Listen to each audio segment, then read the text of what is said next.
You sold out wrestling's soul for corporate money and killed everything authentic about this business.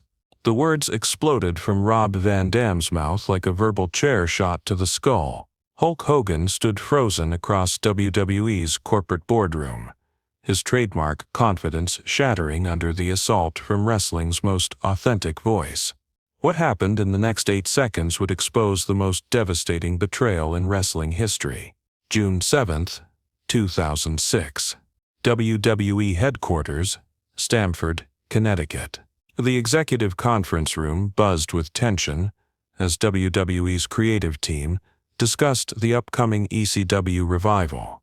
But in the corner, away from the corporate planning, a confrontation was brewing that would reveal the true cost of wrestling's evolution from underground art to mainstream entertainment. Rob Van Dam, the whole Finn show, sat reviewing contract documents for WWE's ECW relaunch. His laid-back demeanor masked 15 years of frustration, watching wrestling transform from authentic combat sport into sanitized corporate entertainment. At 35 years old, RVD represented everything that mainstream wrestling had abandoned in pursuit of mass-market appeal. 20 feet away, Hulk Hogan was discussing WWE's mainstream success with several network executives, his voice carrying that familiar promotional confidence. But his comments about elevating wrestling beyond its niche origins were making Van Dam's blood boil with righteous fury. The key to WWE's success, Hogan had said, his voice loud enough for the entire conference room to hear, has been transforming wrestling from a regional carnival attraction into legitimate mainstream entertainment. We've taken something that was viewed as lowbrow spectacle and made it acceptable to corporate sponsors and network television. Those words felt like daggers to Rob Van Dam, whose entire career had been built on preserving wrestling's raw authenticity against corporate sanitization. The underground hero who had kept wrestling's rebellious spirit alive was watching its architect celebrate its destruction.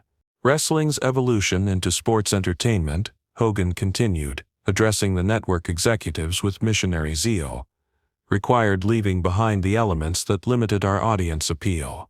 The hardcore violence, the anti-establishment attitudes, the underground aesthetic, all of that had to be refined and professionalized. The implications were devastating. Hogan was presenting the systematic destruction of wrestling's authentic culture as necessary business evolution, celebrating the corporate takeover that had stripped wrestling of everything that made it genuinely rebellious and dangerous.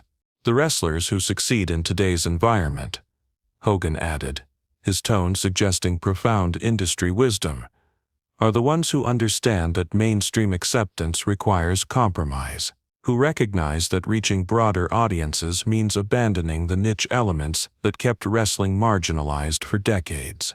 Rob Van Dam's hands, which had been calmly reviewing his ECW contract, slowly clenched into fists. Every word Hogan spoke felt like a justification for the systematic betrayal of everything wrestling had once represented: authentic rebellion, underground culture, and uncompromising artistic integrity. The breaking point came when Hogan began discussing WWE's corporate partnerships and mainstream legitimacy. Wrestling's transformation into family-friendly entertainment has opened doors that were closed for generations. Corporate sponsorships, network television deals, mainstream media coverage. Van Dam could no longer contain his accumulated rage. He stood up from his chair with the fluid motion that had made him wrestling's most innovative performer, his movement causing several network executives to look up from their notes. When he spoke, his voice carried the controlled fury of someone who had watched his art form be systematically betrayed. "Hulk," Van Dam said, his voice cutting through the corporate atmosphere like a steel chair through glass, "I need to address what you just said about wrestling's evolution and mainstream acceptance." Hogan turned toward Van Dam with his practiced business smile, though it faltered when he saw the intensity burning in RVD's eyes. The conference room's energy shifted from corporate planning to electric confrontation. "Hey, Rob!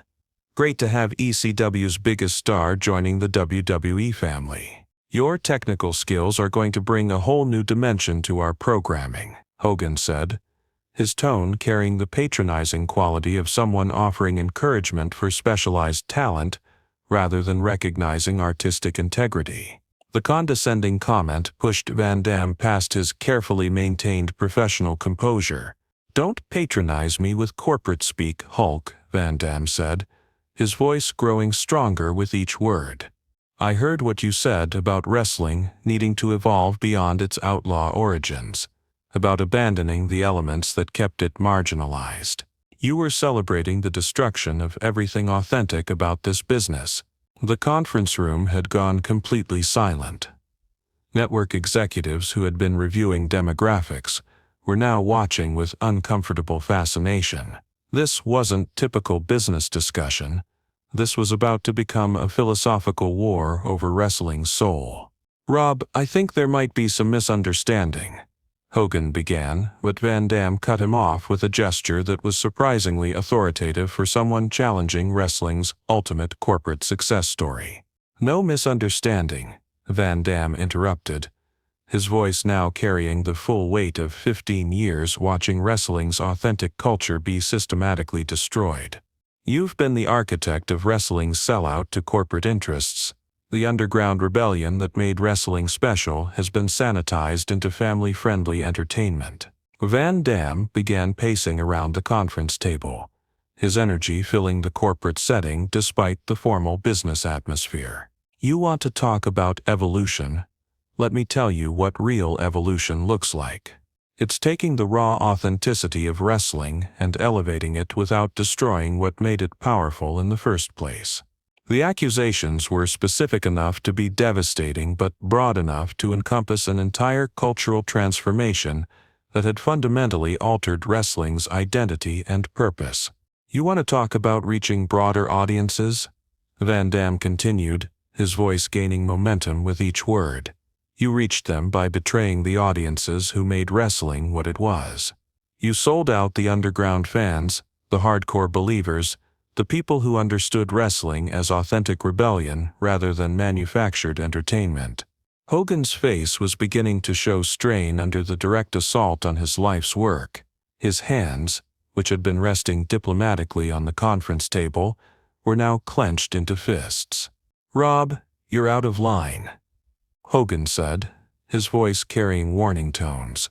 "WWE created opportunities for thousands of wrestlers and brought wrestling to millions of fans who never would have discovered it otherwise. That's not sellout. That's success." "Success for who?" Van Dam's voice cracked with barely contained fury. "Success for corporate executives and network sponsors. What about success for the art form itself? What about preserving the rebellious spirit that made wrestling culturally significant, instead of just commercially viable?" The personal nature of Van Dam's attack had escalated beyond typical business disagreements. This was about cultural authenticity, artistic integrity, and the price of mainstream acceptance. "You know what really disgusts me about your attitude, Hulk," Van Dam said, his voice now carrying the full weight of 15 years watching wrestling's soul be systematically extracted. "It's not just that you sold out, it's that you're proud of it. You're sitting here celebrating the destruction of wrestling's authentic culture like it was some kind of business triumph." Van Dam stopped pacing and faced Hogan directly, his presence making the corporate conference room feel suddenly inappropriate for the conversation taking place. "You took something pure and authentic and turned it into a sanitized corporate product. You destroyed wrestling's rebellious spirit and replaced it with focus group-tested entertainment." The silence that followed was profound. Van Dam had just accused Hulk Hogan of being a cultural destroyer, of trading wrestling's authentic soul for corporate profits. In a room full of network executives, this was either career suicide or the most courageous artistic defense in entertainment history. "You sold out wrestling's soul for corporate money and killed everything authentic about this business," Van Dam said, delivering his final accusation with absolute conviction, And the worst part is that you've convinced yourself that destroying wrestling's culture was somehow good for wrestling." Hulk Hogan sat perfectly still for exactly 8 seconds, his expression cycling through surprise, anger, hurt, and finally a cold determination that anyone familiar with his business career would recognize as dangerous. During those 8 seconds, the entire conference room held its breath, waiting to see how wrestling's ultimate corporate success story would respond to being called a cultural destroyer. When Hogan finally spoke, his voice was barely above a whisper, but it carried more authority and controlled power than any shout could have conveyed. Every word was precisely chosen, delivered with the kind of measured intensity that comes from decades of building something larger than any individual vision. "Rob," Hogan said, never breaking eye contact despite Van Dam's accusatory stare, "you're absolutely right about one thing. I was instrumental in transforming wrestling from underground subculture into mainstream entertainment. I did make decisions that changed wrestling's rebellious image into something more commercially acceptable." The admission stunned everyone within earshot. Hulk Hogan never acknowledged deliberately changing wrestling's culture, never admitted to making decisions that prioritized commercial success over authentic rebellion, never confirmed what underground wrestling fans had always suspected. "But you're wrong about everything else," Hogan continued, his voice growing stronger while remaining completely controlled. "And the fact that you can't see the difference proves that for all your technical innovation and authentic passion, you still don't understand what it means to build something that lasts." The power dynamic had shifted completely. Hogan was now controlling the conversation, and Van Dam was being forced to listen to a perspective he had never seriously considered. "You think preserving wrestling's underground authenticity was more important than expanding its reach," Hogan said. "You think maintaining rebellious purity was worth keeping wrestling marginalized and financially unstable. But what you don't understand is that authenticity without sustainability is just self-indulgent art that dies with its creators." Hogan gestured around the conference room, where network executives and WWE staff were witnessing an unprecedented exchange about entertainment business philosophy. "You call it selling out. I call it growing up." Wrestling couldn't remain a niche subculture forever if it wanted to support the thousands of performers and crew members who depend on it for their livelihoods. The response was gaining momentum, and Van Dam was beginning to realize he might have underestimated the complexity of what he was challenging. "You want to talk about killing wrestling's soul?" Hogan asked, his voice carrying a slight edge now. Wrestling's soul would have died in obscurity if it hadn't evolved beyond underground authenticity. "Your precious rebellious spirit doesn't pay wrestler salaries or fund training facilities or provide health insurance for performers." Hogan stepped closer to Van Dam, his confidence growing despite facing wrestling's most authentic voice. "You call it cultural destruction. I call it cultural expansion. We didn't destroy wrestling's rebellious elements. We channeled them into stories and characters that could reach audiences beyond the hardcore underground." The education was continuing, and Van Dam was being forced to examine his own assumptions about artistic purity versus commercial viability. "You want to know what the real difference is between us, Rob?" Hogan asked. "You've spent 15 years trying to preserve wrestling's authentic past. I spent 30 years building wrestling's sustainable future. Both matter, but only one ensures that wrestling survives to be authentic for future generations." The accusation stung because it contained enough truth to be devastating. Van Dam had indeed focused heavily on preserving wrestling's underground authenticity, sometimes at the expense of understanding how cultural movements grow and sustain themselves long-term. The conference room remained silent for several more seconds, as both men processed what had just happened. Finally, Van Dam spoke, his voice much quieter now, almost uncertain. "So you're saying that selling out was necessary to keep wrestling alive?" he asked. "I'm saying that adaptation is the price of survival," Hogan replied simply. Wrestling could maintain its pure authenticity, and remain a dying subculture, or it could evolve its presentation while preserving its essential spirit, and become something that could support an entire industry. I chose the industry. The conversation that followed lasted another 30 minutes, with the initial confrontation evolving into something resembling a seminar on cultural preservation versus commercial expansion. Hogan explained how mainstream success had created opportunities for wrestlers like Van Dam to have platforms for authentic expression, while Van Dam shared his perspective on how commercialization had stripped wrestling of its rebellious power. By the end, what had started as a bitter accusation about cultural betrayal had become a dialogue about the challenge of preserving artistic integrity while building sustainable commercial success. "I owe you an apology," Van Dam said as their exchange wound down. "What I said about you selling out wrestling's soul was unfair.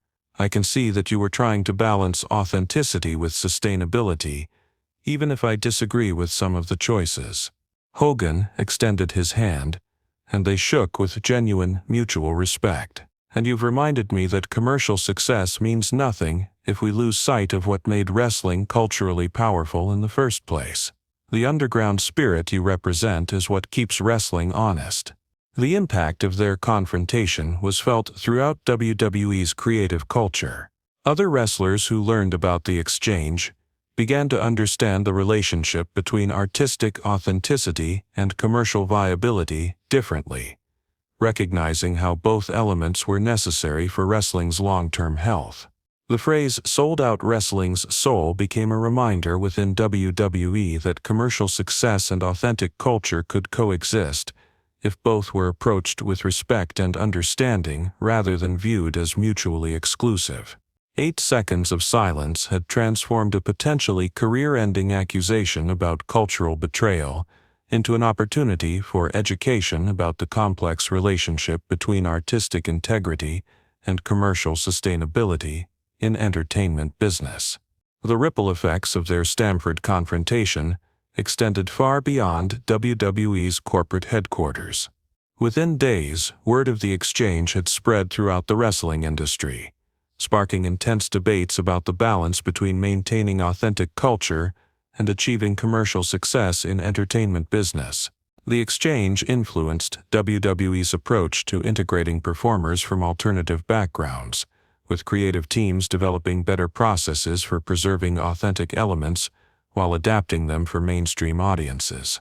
The confrontation became a case study in entertainment business schools, where professors used it to illustrate how artistic integrity and commercial viability could coexist when approached with mutual respect. Van Dam's ECW work after the conversation showed marked improvement in balancing authentic hardcore elements with WWE's production values, demonstrating how underground culture could enhance mainstream presentation.